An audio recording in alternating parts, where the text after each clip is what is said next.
नमोस्तु आचार्य।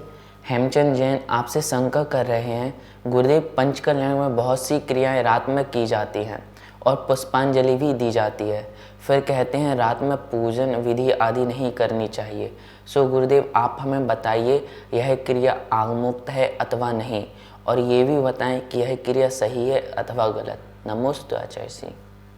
पंच कल्याणक की क्रियाएं प्रतिष्ठा पाठ आदि ग्रंथों में जैसी जैसी क्रियाएं बताई हैं उन क्रियाओं को करना अनिवार्य होता है। जैसे कि गर्भ कल्याणक की क्रियाएं। अब गर्भ कल्याणक की क्रियाएं जो हैं वो दिन में तो होती नहीं हैं, वो सारी जो क्रियाएं हैं वो रात्रि संबंधी हैं और निश्चित ही उस समय प्रतिष्ठाचार्यों के द्वारा कुछ ऐसे कार्य होते हैं जो कार्य रात को ही होते हैं।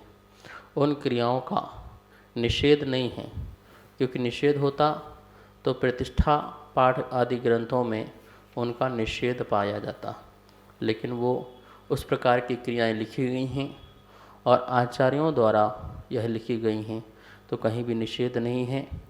देखिए, जैन आगम में यह विधान जो है, जो व्यवस्थाएं हैं, वो किस रूप से हैं।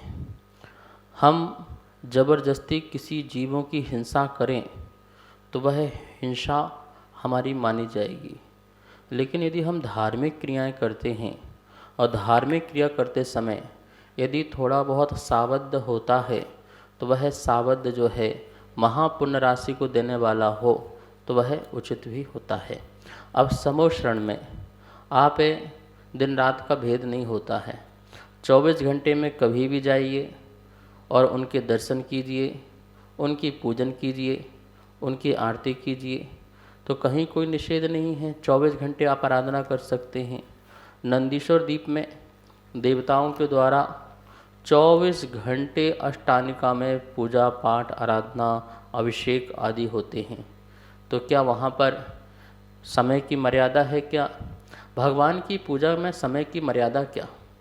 आप लोग दीपावली के दिन रात्रि को क्या करते हो? भगवान की पूजा करते हो, आराधना करते हो, वहाँ भी कोई निषेध नहीं है। तो भगवान की आराधना में, पूजा पाठ में कहीं कोई निषेध नहीं है, और ना ही कहीं ऐसा कहीं लिखा गया है कि यदि आपने रात्रि काल में भगवान की पूजा कर ली तो वह मांस चढ़ाने के बराबर हो गया, भगवान का अभिषेक कर लिया तो वह खून चढ़ाने के बराबर हो गया। ऐसी कहीं बात नहीं लिखी है। ये बिल्कुल बहुत मिथ्या बातें हैं।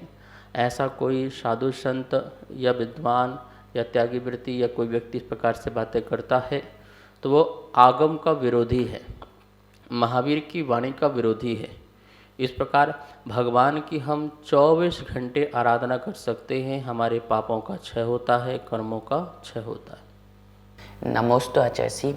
सुरेश चंद जैन शाकाहारी ग्वालियर आपसे शंका कर रहे हैं। गुरुदेव, सामान्यतः जो भी आयोजन मंदिर जी में होता है वह कमेटी द्वारा किया जाता है और उसमें कमेटी द्वारा भोजन की व्यवस्था भी की जाती है, और वह भोजन जैन धर्म की दृष्टि से अमर्यादित एवं अवक्ष होता है, तो क्या उसमें कमेटी को दोष लगता है अथवा भोजन कराने में पुण्य लगता है? कृपया शंका का समाधान करें। नमोस्तु आचार्य।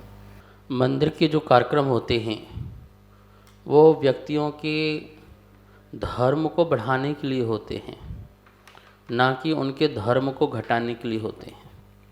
हम कार्यक्रम करते हैं, लोग आते हैं, मंदिर के आयोजन से जुड़ते हैं, जैसे अभिषेक से या विधान से या किसी प्रकार के अनुष्ठान से, या किसी भी भगवान का कल्याणक हो या मुनि राजाओं के किसी प्रकार के फंक्शन हो। उन सब का फंक्शन का एक ही उद्देश्य होता है धर्म प्रभावना, आंतरिक धर्म प्रभावना हो और बहिरंग में भी धर्म की प्रभावना हो, ऐसा हमारा उद्देश्य हुआ करता है।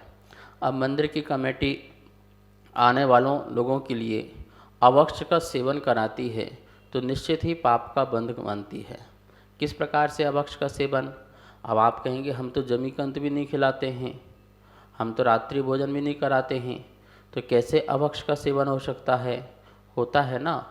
आप जितने भी सामग्री लाते हैं भोजन बनाने में वो सब बाज़ार की होती हैं, जैसे आटा हुआ, मसाला हुआ, अनछना, अभक्ष अमर्यादित दुग्ध आदि हुआ, तो ये सभी क्या हैं? ये सभी अभक्ष वस्तु हो जाती हैं, क्योंकि इनकी मर्यादाएं बिल्कुल निकल जाती हैं। और ये मर्यादा विहीन होने के कारण ये वस्तु अभक्ष का सेवन कराते हैं श्रावकों को या जो भी आए हुए हैं, तो पाप का बंध बनता है। हमने उनको धर्म से भ्रष्ट किया, उनको हमने अमर्यादित वस्तु खिलाई, तो हमें निश्चित ही पाप का बंध होगा, क्योंकि वो सभी लोग धर्म भ्रष्ट होंगे, पुण्य की प्राप्ति नहीं होगी। अब जो व्यक्ति भोजन सौजन्य करता है, वो भोजन सौजन्य करता भी इस बात का ध्यान रखे, भले एक ही वस्तु खिलाई जाए, उनको दी जाए, लेकिन वस्तु शुद्ध होना चाहिए। अपने ही घर में मर्यादित पिसी हुई वस्तु हों, क्योंकि मंदिर में आने वाला व्यक्ति जो है वो अधर्म करके जाए, अभक्ष खा के जाए, तो इसका पाप का बंध भोजन कराने वाले को भी होता है। दूसरी बात है, मंदिर की जो गुल्लक है, उस गुल्लक के पैसे से किसी को भोजन नहीं कराना चाहिए। दान देने वाले ने मंदिर के लिए दान दिया है, किसी व्यक्ति को भोजन के लिए नहीं। यदि आपको ऐसी व्यवस्था बनाना है तो एक गुल्लक अलग रख दो कार्यक्रमों के लिए, उसमें जो पैसे आए उससे आप करो, अथवा कोई व्यक्ति विशेष से बाहरी वस्तु का कार्य करना चाहिए, ठीक है ना। तो इस प्रकार से हमें किसी भी प्रकार से निर्माल द्रव्य खाने से भी बचना चाहिए, और अभक्ष वस्तु का सेवन न हम करें न दूसरों को कराएं, खासकर मंदिर में जहाँ धर्म का स्थान है, इन सब से बचना चाहिए। पुण्य की प्राप्ति हो और सभी लोग धर्म भाव में लगे, ऐसा कार्य करना चाहिए।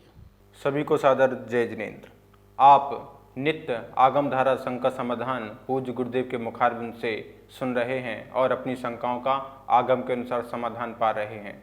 और पूज्य गुरुदेव की 6 डाला की पाठशाला भी आप आदिनाथ टीवी चैनल के माध्यम से नित्य देख रहे हैं और घर बैठे स्वाध्याय कर रहे हैं।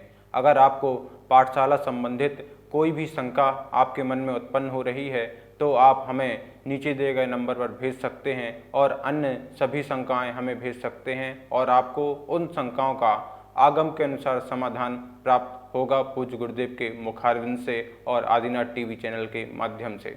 आप इस कार्यक्रम के पुण्यार्जक भी बन सकते हैं और पूरे देश में अपना नाम प्रसारित करा सकते हैं। अगर आप इस कार्यक्रम के पुण्यार्जक बनना चाहते हैं तो हमें नीचे दिए गए नंबर पर संपर्क करें। 1 महीने के लिए 11,000 रुपये की राशि के माध्यम से आप पुण्यार्जक बन सकते हैं और अपना नाम आदिनाथ टीवी चैनल के माध्यम से पूरे विश्व में प्रसारित कर सकते हैं। जय जिनेंद्र। इस कार्यक्रम के पुण्यार्चक थे